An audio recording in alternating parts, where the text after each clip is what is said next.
Значи, той ти има работа. екстремно направим и Сахил.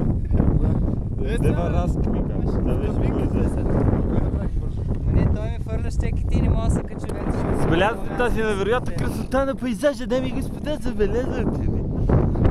Невероятно има някакво слънце, като че ли... Не мога да го видя през очилата. Двама са щеки, двама без преч. Много болят устните. Но Иван Трябва да ми ги много... намаже някой. Да.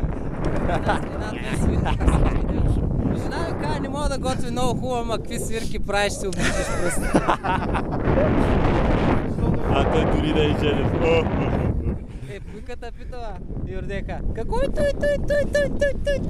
Пуйка каза, курбе, не виждаш ли?